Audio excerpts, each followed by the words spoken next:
Le patrimoine immatériel, là, c'est ce qui ne se voit pas, mais que tu sens pousser par en dedans. Quand au printemps, on vit au rythme de l'incertitude de débordement de la rivière Jacques-Cartier. Quand on vibre aux couleurs de nos automnes, puis que la naissance des sommets enneigés nous émerveille de féerie. Quand tu apprends à tes enfants à s'arrêter un instant pour respirer le grand air en leur disant à quel point on est choyé de vivre ici à Tewksbury.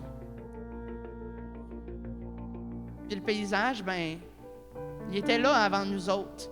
Il les a connus, lui, nos aïeux. L'Innu, le Wendat, l'Irlandais, l'Anglais, l'Écossais, le Canadien, Français.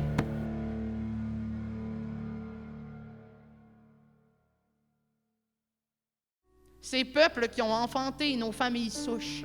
Ces familles qui ont façonné notre municipalité, puis ben nous autres, qui la partageons à présent.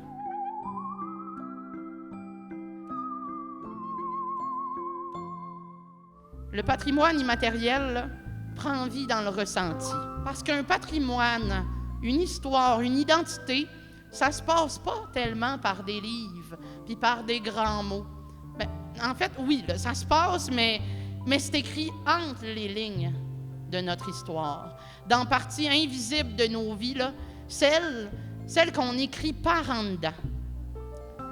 Bon, je vais vous donner un exemple. Votre grand-mère. Demandez-y, grand-maman, hein, c'était quoi la chanson que ton père te chantait quand tu étais petite? Bien, vous allez voir que cette chanson-là, il y a des bonnes chances que vous la connaissiez, vous autres, avec. Bien, c'est ça, le patrimoine immatériel. C'est quelque chose qui se passe d'un cœur à l'autre, puis de génération en génération. Avec les fils, n'ira plus jouer. Au bois avec les fils, n'ira plus jouer. C'est parti!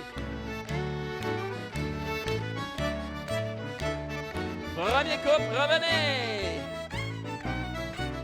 Chacun de son bord, les hommes d'un bord, les femmes de l'autre, les bonhommes de côté, les madames de l'autre, revenez par en arrière. Changez de côté, tournez par la droite.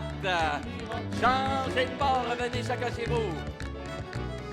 Quand ta patte commence à giguer tout seul, quand le rire du violon te chatouille l'oreille, quand un tambour autochtone te donne le goût de pleurer, quand un conteur te jase de loup-garou, de feu follet puis de chasse-galerie, puis que tu te sens comme un enfant qui en redemanderait encore une autre histoire, puis une autre après, à pas vouloir te coucher, là. Ben c'est ça, l'immatériel. C'est de prendre le temps d'alimenter cette braise d'histoire puis d'immatériel qu'on porte tous en nous, puis de la laisser s'enflammer de tradition puis de mémoire, avant qu'on oublie ce qui s'apprend d'un cœur à l'autre.